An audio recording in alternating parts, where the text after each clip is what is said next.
Hello and welcome to the Ability Show. My name is Al Kags and I am standing in for Crystal Asige, who is currently away. Now, in this episode today, we shall be talking about the employment of persons with disabilities. The law, the Persons with Disability Act, requires all employers to reserve 5% of their positions for persons with disabilities. Unfortunately, majority of employers in Kenya are unable to do so for various reasons. We took some time this couple of weeks to just ask why it is that many employers do not employ people with disabilities or create positions that are reserved for persons with disabilities.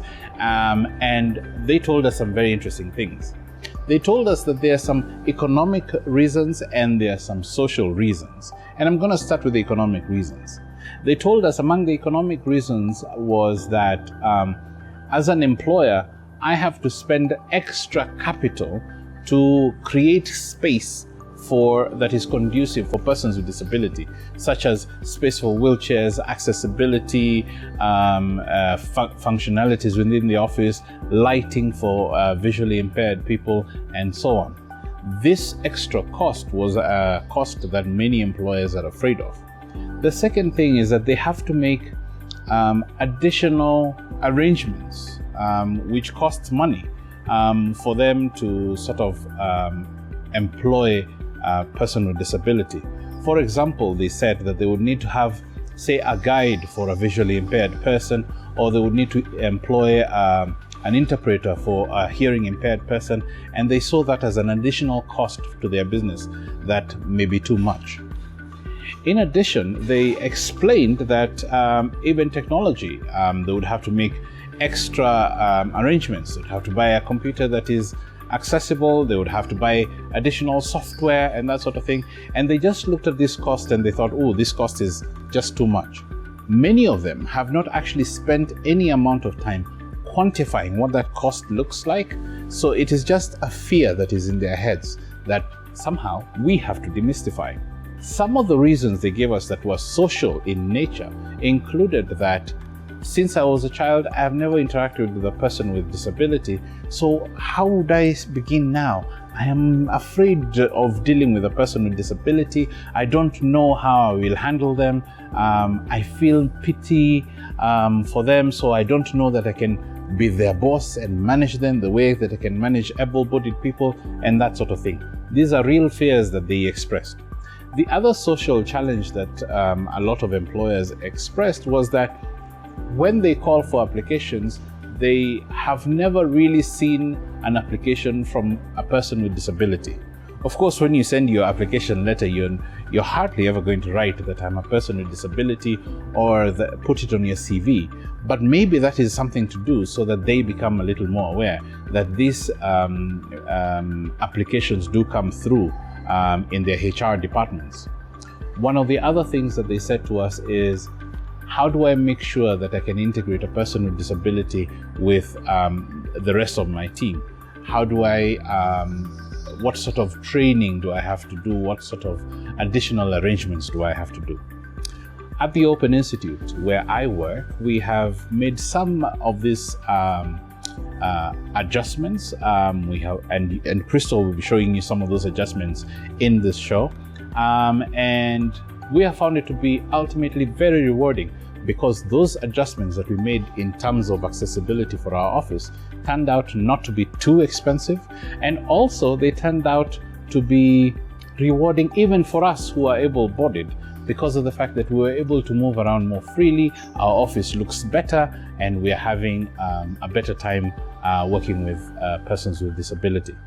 So before we get to Crystal showing you about how our office looks like and how it works, we shall start with a very interesting employer called Palette Cafe out in Lavington, Nairobi, who has employed all waiters at the cafe who are hearing impaired.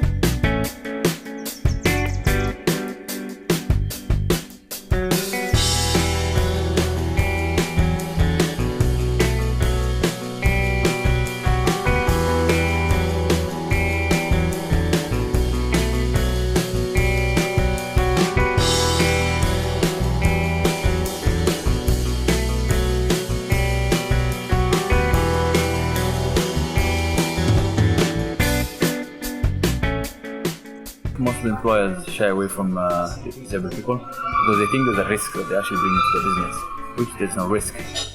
They're human, they're able to do what any other person could do it, and I think there's no risk. Why? Is because I can say there's no risk because I can see I've worked with them and business is going well. So far so good, no challenges that we found, everything is smooth as a normal human. It's a fact, right? People are always shy of saying why you don't want to hire disabled people.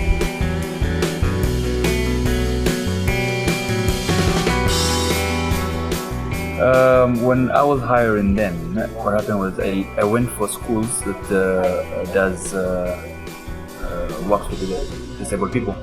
So I talked to this lady, I don't remember the name, but I told her, can you please give me disabled people that can work with me? And at start I think she was just thinking that, she's like a bit of a job.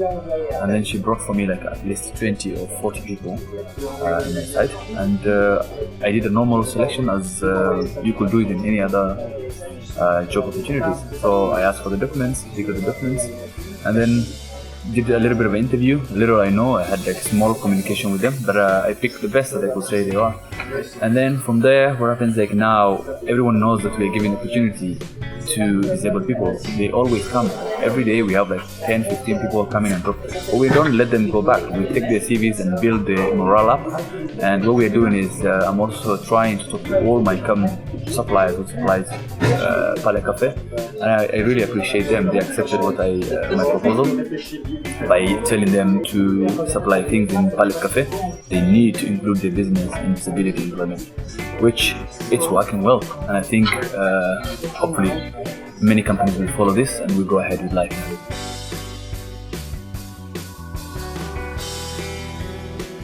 We train them because those guys, most of them were not working before. If you ask them why, they tell you nobody has given them any opportunity. So they were always thinking that why they're not giving jobs is because of disabled things that they have it. But now when they came here, I always tell them, I give you the job, you have a contract, you have to follow as per the contract says. When you follow it, then also build yourself a way that you can gain a confidence in yourself, because I can't bring confidence in them. They have to gain first the confidence. How do they do? I don't boast them, one. I know that they've never worked, they have no experience before. So I teach them how to ask, this one I don't know, and this I know. So that's a confident way to start from. And then we joke, we laugh at each other, and they build their confidence. That's all you need.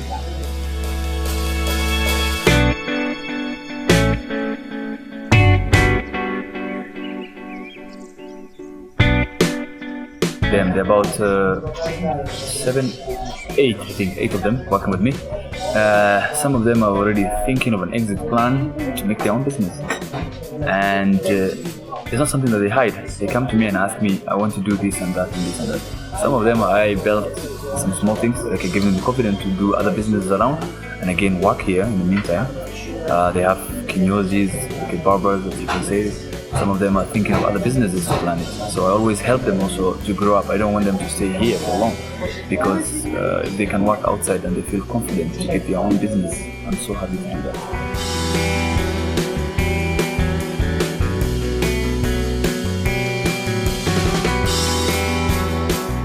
It doesn't need one-on-one, because how do you have one-on-one if you didn't give them the opportunity to start? So give them the opportunity, because most of the guys might even don't need one-on-one. They're educated. Some of the guys who come to this place, they have masters. Some of them have degrees. So why do you need one-on-one? If he can do his job very well and he has a disabled, then life continues.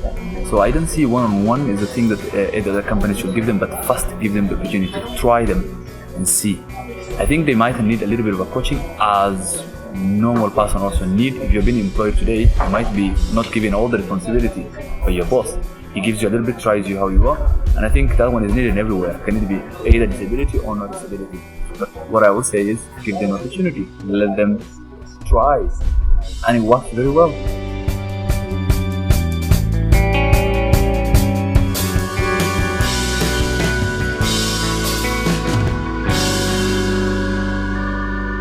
morning. So we were at the Open Institute, which is found at 209 State House Road here in Nairobi. And today I'd like to show you how they have been trying to make this campus, as well as the office itself, more accessible to every single person who comes and visits us, but especially for people with disabilities. Because our motto is, you know what? We're not going to be out here talking about it. We're going to be walking the walk, not just talking the talk. So ability isn't just about going out into the streets and finding out how accessible it is out there, but also to do the same thing right here at home, because it all starts as an example. Right now, I'm going to go down into the office and show you what the Open Institute have been doing to try and make their space more inclusive and more disabled friendly in general. Just little tweaks which don't cost much, by the way, so I can show you that it's actually very, very easy to do in your space as well.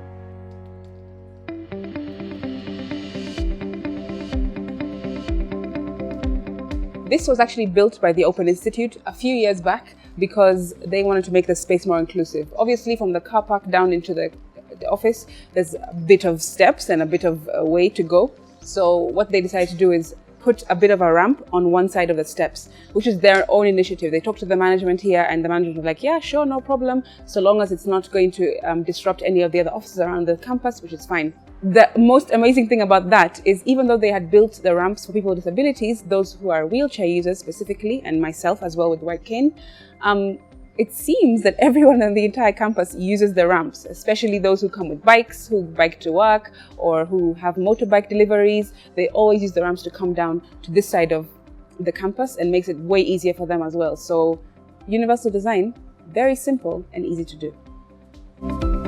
Right.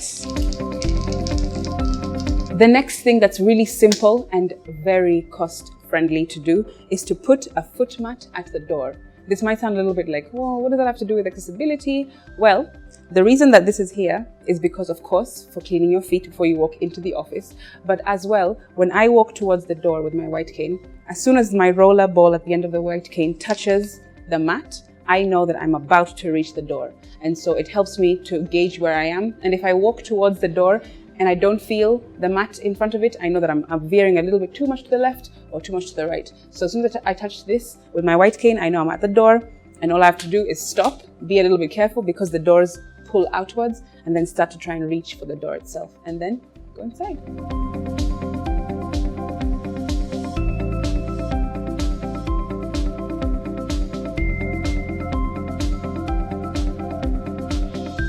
So this is my desk right here, not too far from the door, which helps me because I can find it easier. And one thing that I really enjoy about the Open Institute space is that it's really open. Open Institute, very open, and which means that, as you can see, the desks are very spacious and the corridors are very wide, and so there isn't much room for me to stumble across something or to bump into something and fall over and hurt myself, which will be the same for any other person that walks in here. We have colleagues who have children who come over sometimes after school, and so they move around very easily around the space, as well as myself and anyone else as well in the office. So that's one thing that is. Hey, Crystal. Hey. Hi. Oh my. Hey. Whoa! Oh my god! Oh my god! Jesus! Oh my god! Okay, so that's the team. As you can see, everyone is very, very happy to be here. Everyone is happy to be at work. Back to what I was saying. The reason why having an open space in any kind of building or interior is because when you have an open space, like I said, it's decluttered and there's more room for moving around and maneuvering. And for me, my white cane is quite long as well, so if there was too many desks and too many tables and flower pots and etc, it would be quite difficult for me to move around and to do it comfortably. So that is a very important and very simple feature to actually have in any space at all, whether it's at home, whether it's in an office, whether it's a gym or it's a supermarket. If you just make the aisles and the corridors a little bit wider so that people with wheelchairs, people with white canes or any other aid can move around much easier, then it'll make life so much better for everyone. Next thing that I'll say is that the lighting is quite good in here as well. I have light perception, as you may or may not know. So when I walk in and the tube lights are on, like right now, it's very illuminated. And so the light for me bounces off of these light looking tables. I think they're white or maybe like light gray. What color are these tables? White. Okay, they're white. So the light bounces off of the table and I am able to sort of gauge where the table is. But as I walk through the room, this is what I do. I just use my fingers to run it across each of the tables and then I move to the next one because I know the next one is next. And then there's chairs, so I move around the chair. And then I talk to whoever I need to talk to, have a meeting, etc., etc. So that's how it happens. I just use my hands, and because I've been able to map out this office specifically, it becomes much easier for me to do. And to get to the boardroom, let me show you. I just come to a desk and I move straight forward, touch, and I just follow it round and round and round and get to the door. Another really good and very simple feature to do is to change or manipulate the tiling in the office space as little as you can so that it's a bit different from outside, and so that the people who are using the space, whether they're VIPs like myself or anybody else, are able to see the difference or to feel the difference at least. So here in front of the boardroom door, there's a bit of a depression, as you can see. So when I approach the boardroom, because obviously I cannot see where it is, I can only try and gauge it because I've been mapping this space for a while now, is I feel it with my foot. As soon as I come to this little depression, I know that I'm literally about half or even quarter of a meter away from the door. And all I have to do is stick out my hand and I've got the door. So this really helps me. And the same thing goes for inside. The same depression is inside of the boardroom, as you can see. So when I walk in, there's somebody inside this room? Thank you. When I walk into the room, the same goes for this side. So I know when I walk in, all I have to do is just close the door behind me and boom, I'm in the meeting room. Another thing about the boardroom that's really cool is that it opens both inside the door as well as outside. So for me, this is helpful for me because whichever way I'm going, I'm able to just make sure that so long as I've touched the door, I can do it both ways. And as well as for a wheelchair user, for example, if they need a little bit more space to maneuver, you can manipulate the door to go in or out, whichever way is better for them to do it in a most comfortable way as possible. So that's usually very helpful. And I usually tell everyone in the office that they should leave the door inside. This is a feature that's obviously easy to do as soon as everybody understands it, because if a VIP like me walks towards the door and it's sticking out, it's protruding out of the actual space, then obviously that's a hazard. So usually I tell everyone, please can you try, if you finish with the boardroom, to leave the door inside if it has to be open. Otherwise just close the door and leave it like that. The fact that this is a push and a pull door, as well as the fact that it's got a bar instead of a handle, a lever that you either pull or a knob that you have to twist, is that if somebody, for example, one day walks in here and has a sprained wrist, or an amputee walks in here for a meeting for some reason, or anyone, a child has to come through this door, the point is that they can use their body weight to open and close the door. You don't actually have to use your hands. So that as well is a really good universally designed feature that is very good for universal design in this office to this boardroom, because it's not just about having a lever or a knob that you have to twist and actually use your hand. If you don't have the use of your hand for some reason, like I said, you can just use this handlebar to push or pull, or just use your body weight to actually push into the boardroom. The next thing that I'd like to show you about the Open Institute that is universally designed are the signage which you find inside the room. For example, right here, going into the restroom. Here is the signage for the restroom, and it actually has Braille on it so that a VIP like me can walk in and out and understand where they are, of course, if they are visiting or whatnot. As well, the actual word restroom is tactile. So even if I didn't know how to read Braille, I could just run my fingertips across each letter and know, okay, that's RESTROOM. And this is the restroom. And inside there is just, the normal situation. But the whole point is that signage is really important to have it universally designed so that you can people who need to see it can see it clearly from wherever they are in the room, as well as people who can't see, like myself, can just come and touch it and know what it's reading. But even those who don't know how to read Braille, like I said, can also touch it and feel the tactile wording on the signage. Next up is the tea station here in the office. This is it. It's right next to the door of the washrooms. But the reason why I wanted to show this as accessible and universally designed is because everyone in the office is really conscious of the fact that things have to be neat. Right here, the tea station, as you can see, everything is in order and everything has its own place. So everyone who comes in, whether they're new or people have been here before, always purpose to have this space clean and tidy so that somebody like myself with visual impairment can come here and not have to bump into anything or drop anything or spill anything. I can just come and make sure that I extend my hand and I feel that there's tea here, etc., etc. Keep running my hand, and everything is in a particular order, by the way. This is the way it looks every single day. This is where the jugs are, this is where the cups are. The shelves are arranged exactly the same way every single day so that there is predictability for someone like me with visual impairment, because it's very important. Something that is predictable and has routine helps me to, like I said before, map things out in my head and make sure that I know that when I come to this tea station, if I stand at a particular spot, on my left is this, on my right is that, in front of me is a shelf, on the shelf is this, so on and so forth. So it's like I've already been able to map out this entire area. And then obviously as well, from the microwave onwards is the same thing. And on top of the microwave is the tea, is the coffee maker, and then to the left of that is the fridge, I know that. Left of that is this, so on and so forth and so forth. So keeping a space clean and tidy is really important, not just for presentability, but also for accessibility. Another example of it being very spacious and tidy in this office is the desks themselves. As you can see, there isn't much happening on the desks. They are very open and clear. The same thing with each desk across all the way to the end of the room.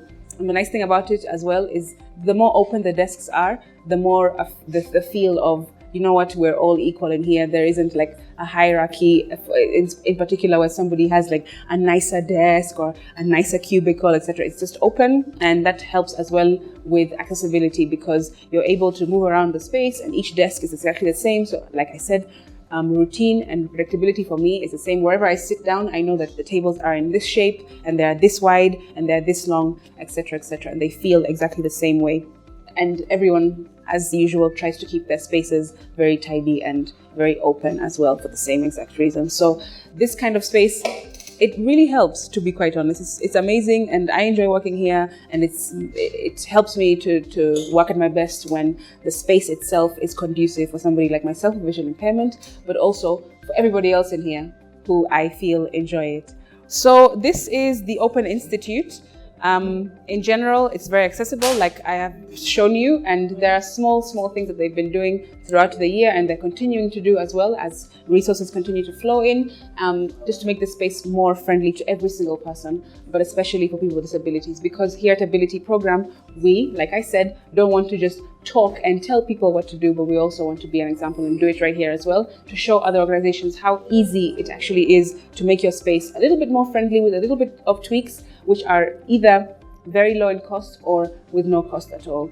Because I think that's one thing that employers feel is an issue, is that it's going to cost a lot. We don't have the resources. Am I going to have to like break a wall, you know, to get builders to come and do this and that, the other thing? But no, that's not the case at all. You can have the small tweaks that are very effective, that may not even be noticed by the average person that walks in here, but somebody with disabilities will really, really appreciate it and could work at their very best. So yeah, that's it. For me, the one thing that stands out is inclusivity. For us in the technology space, I feel like we should not let anyone be left behind. We have seen prosthetics for the physically impaired. We've seen electric wheelchairs. It's time we should be thinking about self-drive types of devices for people who are visually impaired. Should be able to move around, should be able to sense, should be able to tell them there's a pole ahead, there's any interference or blockages on the road. You should start thinking about that side. On employees who think about this as a myth, I can say it's just that. It's a myth. When you actually get down to thinking about it, the process of making technologies accessible has actually opened our minds. We are able to think deeper, think thoroughly, think deeply about, if I can make a technology accessible to someone who's visually impaired, that means I can make it accessible to the old, to the young at heart, or someone who's even intellectually impaired. And it has not been much of a cost. The only cost that we incurred initially was just time-based in terms of man-hours. We had to take more time to think about what does it mean to be inclusive for visually impaired? What does it mean to be inclusive for intellectually impaired? What does it mean to be simple to use for each and everyone, even if it's for kids? And that one has really improved our processes. So I can say the initial cost was in terms of man-hours. we really had to think about it. But once the processes were embedded and the procedures ingrained in everything that we do, it opened up our thinking, it changed the way we do, it improved on everything that we do. Maybe to add on to that, when universal design has been well thought out and incorporated from the initial stages, from the formative stages, and for us in technology from the conceptual stages, for those in other areas, from the ground up, you realize that the cost is relatively much more cheaper than having to think about it later. It's better to think of inclusivity from the word go than having to design systems later on to include the impaired. Right now we have improved systems, improved technology, improved, and even much more improved space and improved interactions because of that mere fact of having to think about someone else other than us. For us, first and foremost, comfort. Comfort for someone who is physically or visually impaired. Because we realize we need to think about these things. How do they move around? How do they get from the gate, for example, to the office? How much space do they have to move around? How do they get to the facilities? How can they go to the kitchen if at all you have one to make a cup of coffee, cup of tea? If they need to take a break, do they have somewhere where they can sit? Do they have somewhere where they can rest? Do they have space where they can actually just go out and breathe out? We are people in tech. We normally experience the same issues. So it's a matter of thinking about how will someone who's visually impaired do it? How will someone who's physically disabled do it? So for me, the first and foremost thing was comfort. Because with comfort brings the good dignity, and the dignity means a comfortable colleague. And then work becomes easy. And we make it easy for them to move around, to do their things without requiring any assistance. For us, that was number one, that was the most important thing. Secondly, when we come to technology for websites, there are many tools out there for increasing accessibility and friendliness for websites to make them accessible to others. For us, we've incorporated a gadget from our website called userway.org. We found that their tool you can incorporate it into any website, and it has the various features and facilities for people who are impaired. For the visually impaired, we have text resize options, we have contrast options, we even have text legibility, where it can modify the text to make it more legible for some people who are visually impaired. For the deaf, we have read aloud tools, where the tool can read aloud contents of a web page, which means even for us, we have to think about how do we make a web page more interactive, more text-based than more images. Even if they're images, how do we make the captions easy so that the tool can be able to read out what is happening across all the web pages. The third one, this one is not totally low cost, but we've been experimenting with different devices and tools in terms of gadgets, mobile phones and laptops and the rest, to find which ones are more accessible or friendly. And not to say, unfortunately, that is subjective, but Apple is beating the competition.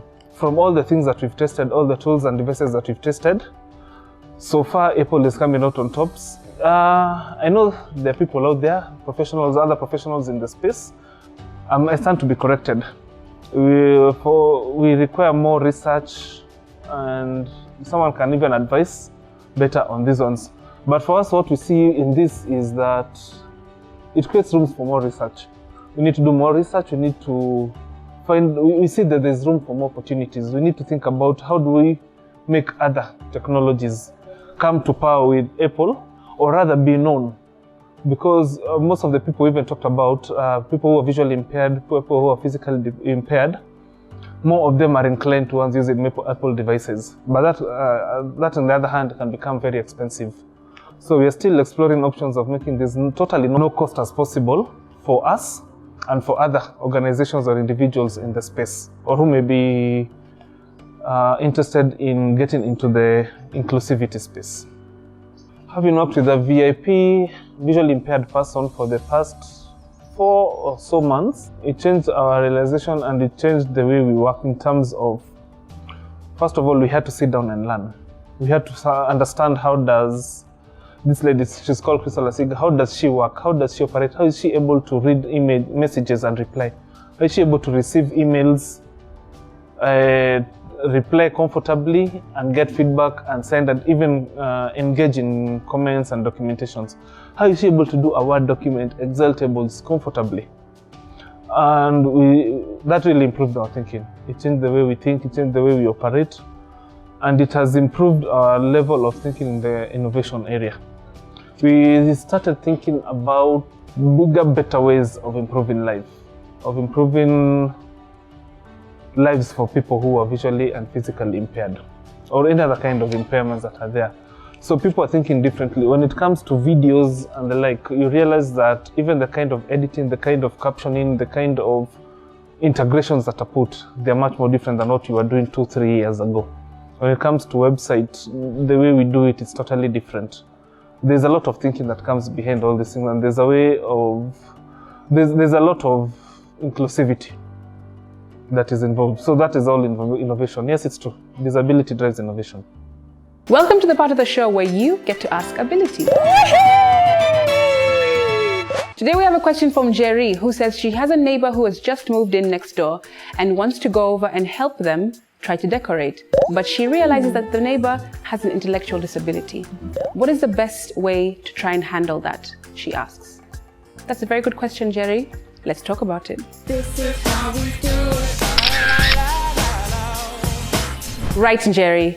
I would say because the intellectual disability spectrum is so wide, and I'm not quite sure from your question which one specifically your neighbor has, I would say some of the tips that are generally good to use are things like don't rush the person with intellectual disability to finish their sentence. Sometimes you'll notice that some people are a little bit slower to finish their sentences. Maybe they've got a bit of a stammer, or when they think, they take a little bit of time, many pauses to finish their thought. In this case, do not rush it. I know it's very tempting to try and finish someone's sentence for them, but with somebody with an intellectual disability, it kind of kills their confidence when they are made to feel like they're not quick enough for the average speed.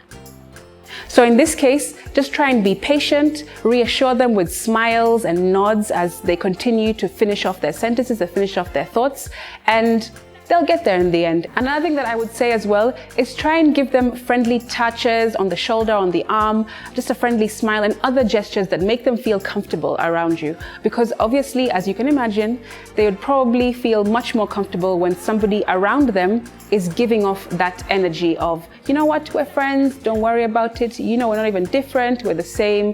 As you can imagine, they'll probably really appreciate somebody treating them as normal as they would somebody else. So just do that, see how it goes, and then let me know how the experience went.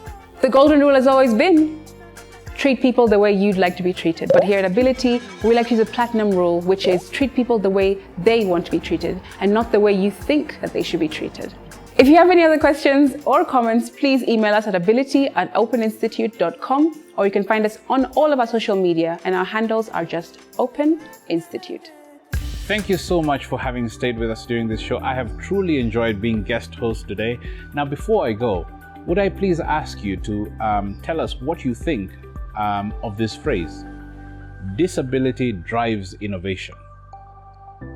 Disability drives innovation. Just let us know on our social media, which is showing on the screen right now, #ability, and we shall be happy to talk about it in the next show. Crystal will be back next week. Keep it locked. Stay with us. Thank you very much. Have a good one.